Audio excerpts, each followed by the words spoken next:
आने वाला हफ्ता 29 दिसंबर से 2 जनवरी तक खास इसलिए है क्योंकि इसमें पुराने साल के भी आखिरी दिन है और नए साल 2026 की शुरुआत भी है। ऐसे में बाजार में आमतौर पर हलचल कम और मूवमेंट थोड़ा सीमित रहता है। पिछले शुक्रवार बाजार में हल्की गिरावट देखने को मिली और जिस सांता क्लॉज रैली की उम्मीद की जा रही थी वो इस बार साफ तौर पर नजर नहीं आई। इसकी बड़ी वजह कोई एक खबर नहीं बल्कि कई छोटे फैक्टर मिलकर बने। अगर पूरे 2025 की बात करें तो ये साल 2023 और 2024 जैसी तेज रैली वाला नहीं रहा, बल्कि इसे एक कंसोलिडेशन ईयर माना जा सकता है, जहां बाजार ने पहले की तेजी के बाद सांस ली। निफ्टी 50 ने 2023-24 में करीब 80% का रिटर्न दिया था और मिड कैप और स्मॉल कैप में तो 100% से ज्यादा की तेजी देखी गई थी, लेकिन 2025 में कुल मिलाकर सिर्फ 5 से 6% की ही बढ़त रही। इस दौरान एफपीआई लगातार बिकवाली करते रहे, खास तौर पर सितंबर 2024 के बाद, जब बाजार वैल्यूएशन के लिहाज से काफी महंगा नजर आने लगा। सिर्फ 2025 में ही एफपीआई ने करीब 2.7 लाख करोड़ रुपए की सेलिंग की, जबकि उन्होंने चाइना, हांगकांग, कोरिया, इंडोनेशिया और ब्राजील जैसे दूसरे मार्केट्स में पैसा लगाया। यूएस मार्केट में 2025 के दौरान 24 से 25% तक का रिटर्न देखने को मिला, जिसकी बड़ी वजह आर्टिफिशियल इंटेलिजेंस और टेक्नोलॉजी ड्रिवन स्टॉक्स में आई जबरदस्त तेजी रही। इंडिया का आईटी सेक्टर अभी एआई बेस्ड प्रोडक्ट कंपनियों की तरह परफॉर्म नहीं कर पाया, क्योंकि यहाँ आईटी कंपनियां ज्यादातर सर्विस बेस्ड हैं। इसी वजह से आईटी इंडेक्स अभी भी अपने ऑल टाइम हाई से करीब 15% नीचे है। निफ्टी 50 सितंबर 2024 में 26,277 के आसपास पहुंचा था, लेकिन उसके बाद वो 26,000 के आसपास ही अटका रहा, जो साफ दिखाता है कि बाजार फिलहाल रेंज में ही घूम रहा है। हालांकि कॉर्पोरेट अर्निंग्स में अब धीरे धीरे सुधार के संकेत मिल रहे हैं और इकोनॉमिक इंडिकेटर्स भी पहले से बेहतर होते दिख रहे हैं, जिससे आने वाले समय में सेंटिमेंट सुधर सकता है। इंडिया की जीडीपी ग्रोथ काफी मजबूत बनी हुई है। आरबीआई के अनुमान के मुताबिक पूरे साल की ग्रोथ करीब 7.3% रह सकती है, जो ग्लोबल स्टैंडर्ड्स के हिसाब से काफी अच्छी मानी जाती है। चाइना की ग्रोथ जहां 4 से 4.5% के आसपास है और यूएस की एवरेज ग्रोथ 3% से ऊपर नहीं जाती, वहीं इंडिया की ग्रोथ स्टोरी अभी भी मजबूत बनी हुई है। रुपये में हाल के महीनों में कमजोरी जरूर दिखी, लेकिन आरबीआई ने मार्केट में इंटरवेंशन करके उसे स्टेबलाइज करने की कोशिश की है और आगे भी स्टेबिलिटी की उम्मीद है। 31 मार्च 2026 तक निफ्टी 50 के 27,000 के लेवल को पार करने की संभावना बनी हुई है, क्योंकि वैल्यूएशन अब पहले के मुकाबले ज्यादा कंफर्टेबल नजर आ रही है। हाल की गिरावट की सबसे बड़ी वजह फिर से एफपीआई सेलिंग रही। सिर्फ एक हफ्ते में करीब 4,291 करोड़ रुपए की बिकवाली हुई, जबकि डोमेस्टिक इंस्टीट्यूशनल इन्वेस्टर्स ने 1,224 करोड़ रुपए की खरीदारी की। गोल्ड और सिल्वर में तेजी भी इक्विटी से पैसा खींच रही है, क्योंकि जियोपॉलिटिकल टेंशंस बढ़ने पर निवेशक सेफ हेवन एसेट्स की तरफ ज्यादा झुकते हैं। नाइजीरिया और वेनेजुएला जैसे देशों से जुड़ी जियोपॉलिटिकल न्यूज की वजह से रिस्क बढ़ा है। इसी कारण गोल्ड और सिल्वर इन्वेस्टर्स के लिए अट्रैक्टिव बने हुए हैं। अभी बाजार में कोई बड़ा इमीडिएट ट्रिगर नहीं है, इसलिए मार्केट फिलहाल ऊपर नीचे होकर रेंज बाउंड ही रहने की संभावना ज्यादा है। यूएस इंडिया ट्रेड डील अगर फाइनलाइज हो जाती है तो ये बाजार के लिए एक बड़ा पॉजिटिव ट्रिगर साबित हो सकता है, लेकिन फिलहाल इसमें डिले मार्केट सेंटिमेंट को दबाए हुए है। फरवरी में आने वाला यूनियन बजट भी एक बड़ा ट्रिगर हो सकता है, खासकर अगर उसमें रिफॉर्म्स और इन्वेस्टमेंट फ्रेंडली स्टेप्स देखने को मिलते हैं। दिसंबर क्वार्टर यानी Q3 के कॉर्पोरेट रिजल्ट्स Q2 के मुकाबले बेहतर रहने की उम्मीद है, जिससे जनवरी में बाजार को थोड़ा सपोर्ट मिल सकता है। आरबीआई ने सिस्टम में लिक्विडिटी बढ़ाने के लिए ओपन मार्केट ऑपरेशंस के जरिए गवर्नमेंट सिक्योरिटीज खरीदने का फैसला किया है, जिससे मार्केट सेंटिमेंट को सपोर्ट मिल सकता है। क्रूड ऑयल की कीमतें इतनी जियोपॉलिटिकल इश्यूज के बावजूद ज्यादा ऊपर नहीं जा पा रही हैं, जो इंडिया के लिए एक पॉजिटिव संकेत माना जा सकता है। गोल्ड और सिल्वर में इस साल तेज रैली देखने को मिली है। सिल्वर करीब 160% और गोल्ड करीब 70% तक बढ़ चुका है, इसलिए यहाँ रिस्क भी काफी ज्यादा हो गया है। एक्सपर्ट्स का मानना है कि गोल्ड और सिल्वर में आगे वॉलेटिलिटी ज्यादा रह सकती है और गिरावट आने पर एग्जिट का मौका भी मुश्किल हो सकता है, इसलिए कॉशन जरूरी है। लॉन्ग टर्म पर्सपेक्टिव से देखें तो इंडिया में फॉरेन डायरेक्ट इन्वेस्टमेंट का फ्लो मजबूत बना हुआ है। माइक्रोसॉफ्ट, अमेजॉन, गूगल, एप्पल और सैमसंग जैसी बड़ी कंपनियों के इन्वेस्टमेंट प्लान्स मार्केट के लिए पॉजिटिव हैं। आने वाले हफ्ते के लिए निफ्टी 50 की एक्सपेक्टेड रेंज 25,700 से 26,400 के बीच रह सकती है, यानी बाजार में सीमित दायरे में ही हलचल देखने को मिल सकती है। बैंक निफ्टी के लिए 58,250 से 59,850 की रेंज मानी जा रही है। फिलहाल 60,000 के ऊपर स्ट्रॉन्ग ब्रेकआउट के संकेत नहीं। पिछले हफ्ते मार्केट में हल्की तेजी दिखी, इसके बावजूद इंडिया की टॉप 10 सबसे वैल्यूएबल कंपनियों में से 7 के मार्केट कैप में गिरावट देखने को मिली, जिसमें सबसे ज्यादा नुकसान स्टेट बैंक ऑफ इंडिया को हुआ। स्टेट बैंक ऑफ इंडिया का मार्केट कैप करीब 1,26,992 करोड़ रुपए घटकर लगभग 8.92 लाख करोड़ रुपए पर आ गया, जो इन्वेस्टर्स के लिए एक बड़ा झटका रहा। रिलायंस इंडस्ट्रीज के मार्केट कैप में भी 8,254 करोड़ रुपए की गिरावट आई, जबकि बजाज फाइनेंस और लार्सन एंड टूब्रो की वैल्यूएशन में भी अच्छी खासी कमी दर्ज की गई। ICICI बैंक, LIC और TCS भी उन कंपनियों में शामिल रहीं जिनके मार्केट कैप में बीते हफ्ते गिरावट देखने को मिली।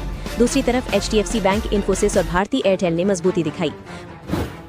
मार्केट वैल्यू के हिसाब से अभी भी रिलायंस इंडस्ट्रीज सबसे आगे है, उसके बाद HDFC bank, Bharti Airtel, TCS और ICICI बैंक का नंबर आता है। ज़ेप्टो ने करीब 11,000 करोड़ रुपए के IPO की तैयारी शुरू कर दी है और इसके लिए उसने कॉन्फिडेंशियल रूट के जरिए SEBी और स्टॉक एक्सचेंजेस के पास ड्राफ्ट पेपर्स जमा किए हैं, ताकि बाजार के मूड को देखकर प्लान में बदलाव किया जा सके।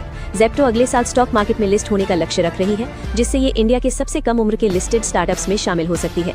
अगर ज़ेप्टो की लिस्टिंग सफल रहती है तो ये जोमेटो और स्विगी जैसे क्विक कॉमर्स प्लेयर्स की कैटेगरी में आ जाएगी।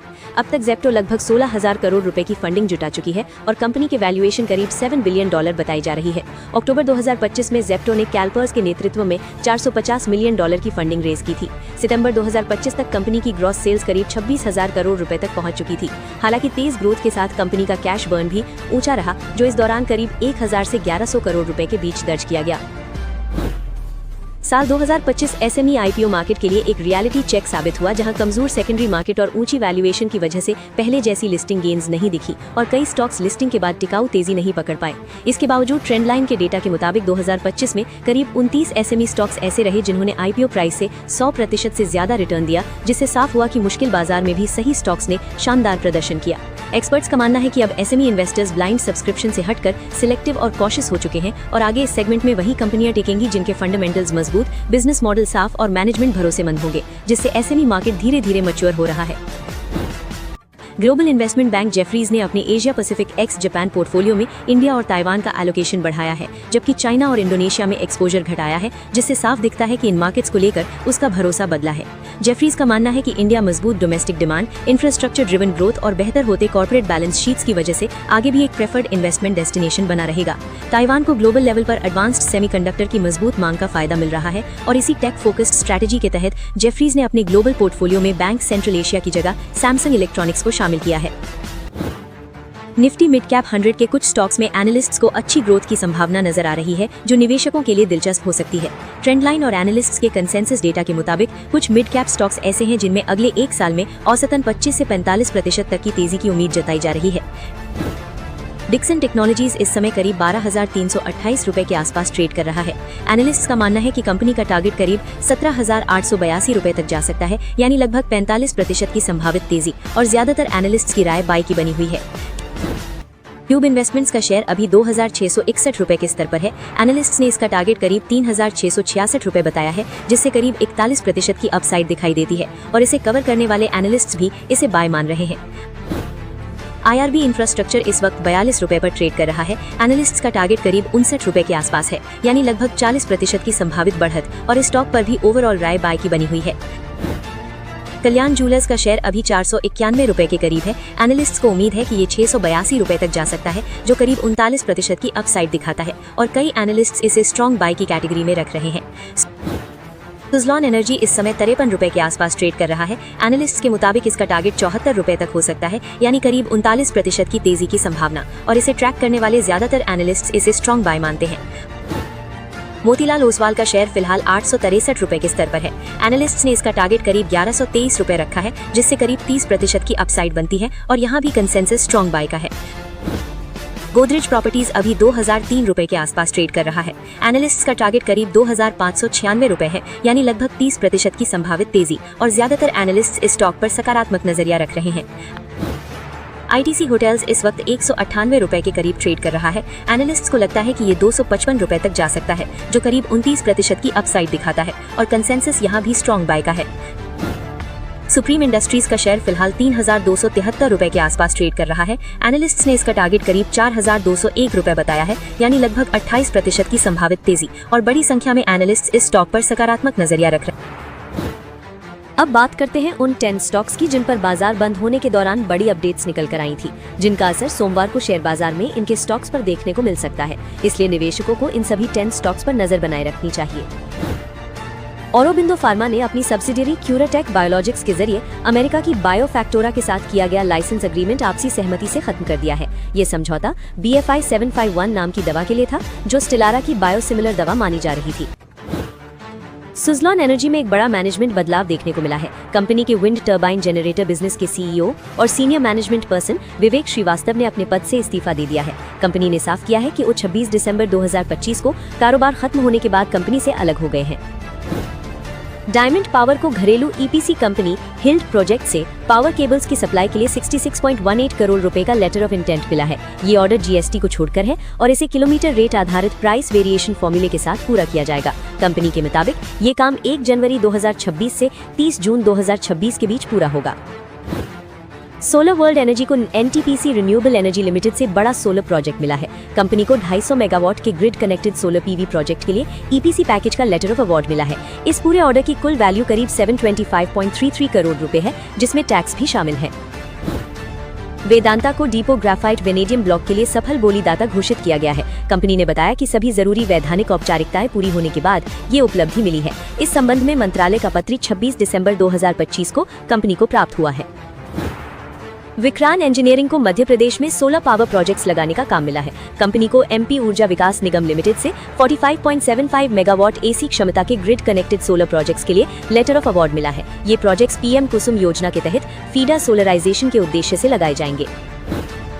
इंडिगो से जुड़ी उड़ानों में हालिया व्यवधानों की जांच करने वाली सरकारी समिति ने अपनी रिपोर्ट केंद्र सरकार को सौंप दी है। 8 सदस्यीय इस समिति ने नागरिक उड्डयन मंत्रालय को रिपोर्ट दी है, जिसे गोपनीय श्रेणी में रखा गया है। रिपोर्ट में क्या निष्कर्ष निकले हैं, ये फिलहाल सार्वजनिक नहीं किया गया है। टाइमेक्स ग्रुप की promoter company Timex group luxury watches बीवी ने बाजार के जरिए अपनी हिस्सेदारी बेचने का फैसला किया है। प्रमोटर ग्रुप ओएफएस के माध्यम से करीब 8.93% तक हिस्सेदारी बेचने की योजना बना रहा है। इस ओएफएस का फ्लोर प्राइस 275 रुपए रखा गया है, जो पिछले बंद भाव से करीब 22% कम है। टाइटन कंपनी ने ज्वेलरी बिजनेस में एक नया और अहम कदम उठाया है। कंपनी ने लैब ग्रोन डायमंड सेगमेंट में एंट्री करते हुए बियॉन्ड नाम से नया ब्रांड लॉन्च करने का ऐलान किया है। ये कदम तेजी से बढ़ते और उभरते हुए डायमंड मार्केट को ध्यान में रखकर उठाया गया है। कोफोर्ज ने अमेरिका की एआई सॉल्यूशंस कंपनी एनकोरा को खरीदने का बड़ा फैसला किया है। कंपनी ने एनकोरा के 100% शेयर $235 करोड़ की एंटरप्राइज वैल्यू पर अधिग्रहित करने के लिए एडवेंट इंटरनेशनल के साथ डेफिनेटिव एग्रीमेंट साइन किया है। ये डील शेयर स्वैप के जरिए पूरी की जाएगी। इस हफ्ते आईपीओ बाजार काफी भीड़ भाड़ वाला नजर आ रहा है, जहां कुल 11 कंपनियां लिस्ट होने जा रही हैं। हालांकि नए फंड जुटाने की रफ्तार थोड़ी धीमी है, लेकिन ज्यादातर कंपनियां एसएमई प्लेटफॉर्म पर लिस्ट हो रही हैं, जिससे चुनिंदा स्टॉक्स में तेज लिस्टिंग गेन की उम्मीद बनी हुई है। ग्रे मार्केट प्रीमियम के ट्रेंड ये इशारा कर रहे हैं कि कुछ आईपीओज में लिस्टिंग के दिन 80 से 90% तक की तेजी देखने को मिल सकती है। कुल मिलाकर निवेशकों का मूड थोड़ा सतर्क है, लेकिन कुछ नाम ऐसे हैं जो मजबूत डेब्यू का संकेत दे रहे हैं। E2E ट्रांसपोर्टेशन इंफ्रास्ट्रक्चर इस हफ्ते का सबसे ज्यादा चर्चा में रहने वाला आईपीओ माना जा रहा है। इसका जीएमपी करीब 145 रुपीस के आसपास चल रहा है, जो 80% से ज्यादा के संभावित लिस्टिंग गेन की तरफ इशारा करता है। श्यामधानी इंडस्ट्रीज लिस्टिंग से पहले सबसे मजबूत संकेत दे रहा है। इसका जीएमपी करीब 70 रुपीस है, जिससे करीब 90% तक के गेन की उम्मीद जताई जा रही है और रिटेल और एचएनआई कैटेगरी में भारी सब्सक्रिप्शन ने भरोसा और बढ़ाया है।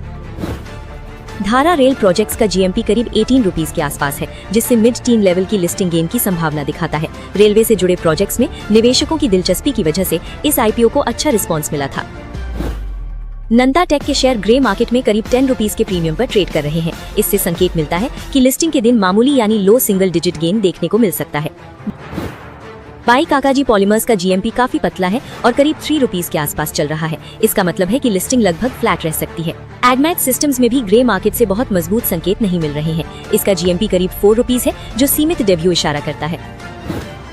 सनरेक्स ऑयल के लिए फिलहाल कोई एक्टिव जीएमपी नजर नहीं आ रहा है। एपीडब्ल्यू इंडिया का जीएमपी करीब 2.5 रुपीस के आसपास है, जो बहुत हल्की बढ़त का संकेत देता है। अपोलो टेक्नो इंडस्ट्रीज का जीएमपी करीब 12 रुपीस है, जिससे सिंगल